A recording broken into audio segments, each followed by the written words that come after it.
Uber has dealt with a lot of scandal lately.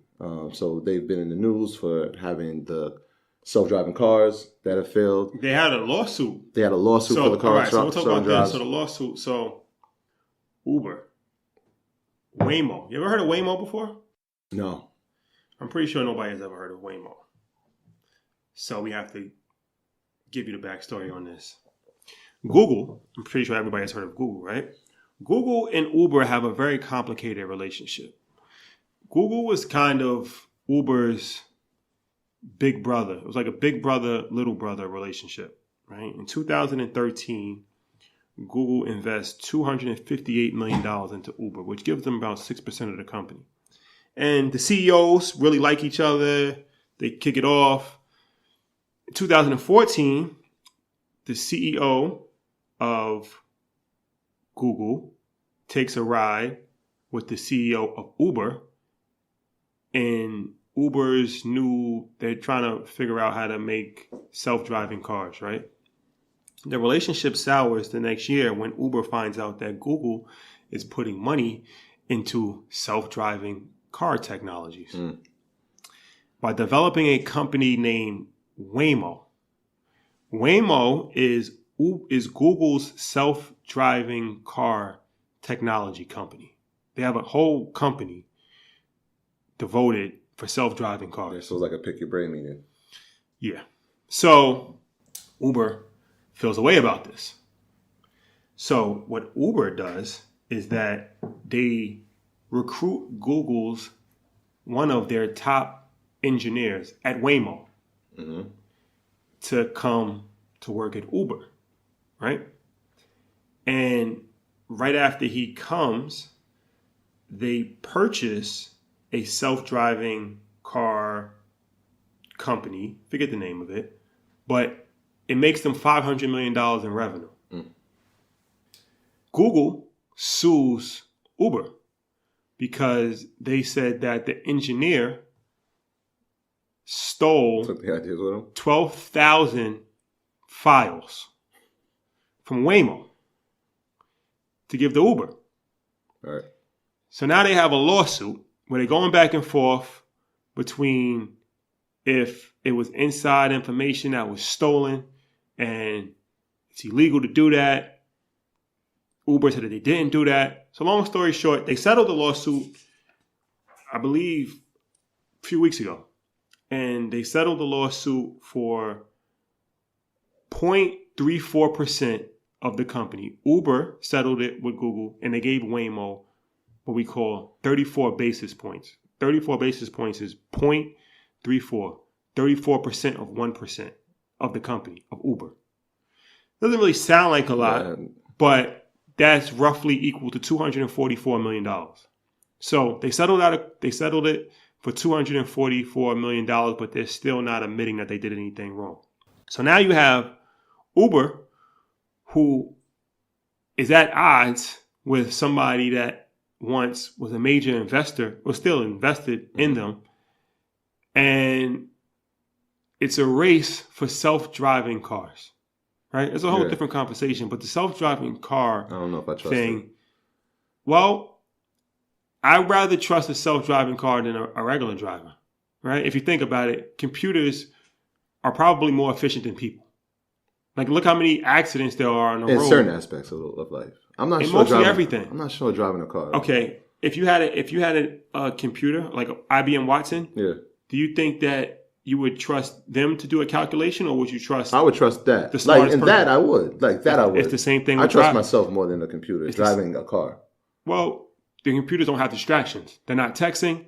They're not looking at what's going on the road. They're not rubbernecking. Some people say it's actually a lot more safer to have driverless cars. I couldn't do it. I just personally couldn't do it. Well, it's happening. Yeah, I know it's happening. And it's a race. It's a race to who can do it first. Yes, it's a race to who can do it first. Elon Musk is involved with Tesla. Yeah.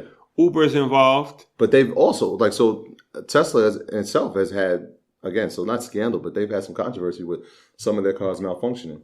Some of their self-driving cars. Of course. But how many cars malfunction regularly? Yeah, I mean, people getting access every There's always day. going to be one car. It's not like it's never going to be 100% perfect, right? You know, people getting accidents every day. Exactly. Which is true. Exactly. And like you said, like there's going to be less distractions. Obviously, there won't be, if they're self-driving, there's not going to be any alcohol-related accidents or like you said. But I don't know. I just feel like the trust in myself over a computer, I'd have to learn how to do that. Well, we'll see. Yeah. But it's interesting because now Waymo is at a disadvantage because they're behind in the technology. Because now Uber, people don't know that Uber invests so much money in they're already planning their next phase. There's one thing I do like about Uber. They are constantly reinventing themselves, right? Yeah. So they're a ride sharing company now, but they know that space is crowded and there's a lot of competition, and then there's problems, political problems, stuff like that. Yeah. So now they're already trying to reinvent themselves. Uber Eats, Yeah, they got the food delivery food drones. delivery. Now they have drones. Yeah, the food Yes. delivery drones. And then they're investing in flying. So like they're thinking already like down the line, like we're gonna have taxis that fly. Flying taxis. Yes. That's flying great. taxis. It's like the Jetsons. No, yes, flying taxis and this car. That's what I'm saying. It's so crazy because Waymo, nobody's heard of Waymo before. Google has a $1 billion company that nobody's heard of that is currently working on ways to change the way that we travel. Yeah. That's pretty crazy, man. It's interesting. Yeah, so a part of and you said it like politically, like things are changing too. And what's happening here in New York with Lyft and Uber is that they have changed the way that New York City travel looks, right? It used to be yellow cabs that flooded the city, and now it's Uber and Lyft. And the Taxi and Limousine Commission said, wait, they're taking away our business, right? We have 1/4 of the inventory that they have, right? People take their everyday cars and turn them into taxi services. So what they said was like, we're going to file a report and we're going to get to the bottom of this because we're losing drivers at an alarming rate. And what they found out was that the average Uber and Lyft drivers, they were making like $14 an hour, which in New York City is not the minimum wage. The minimum wage is $15. $15 an hour. So when they found that out, they were like, Uber said, hey, we don't have to abide by the minimum wage because these aren't employees. We don't have employees. We have independent contractors. 1099 independent contractors. Right. So when they have an independent contractor, they don't have to abide by workplace laws. Like they don't have to abide by minimum wage, and they don't have to abide overtime and safe and healthy laws. Like you're an independent contractor, right? So that changes the way that they look at the people who are working for them. So from that, New York City, obviously, they won the case. Mayor Bill de Blasio was part of that. Now the minimum wage, it has to be $15 for Uber and Lyft drivers. But on top of it, and to combat the overflux of these cars, like they're trying to charge like tolls now to go into lower Manhattan. They're saying, look, we're doing a pause. So for 12 months to start, I think in the summer this year, in 2018, for 12 months, they're not allowed to have any new licensed vehicles patrolling the streets of New York City. So like in Manhattan, that might sound good, but if you live in the outer boroughs, like you might rely on those services, and you can't have any more right now. Yes.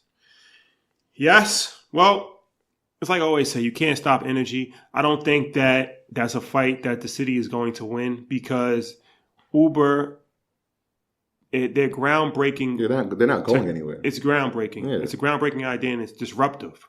It's disruptive, Absolutely. and it's changed everything.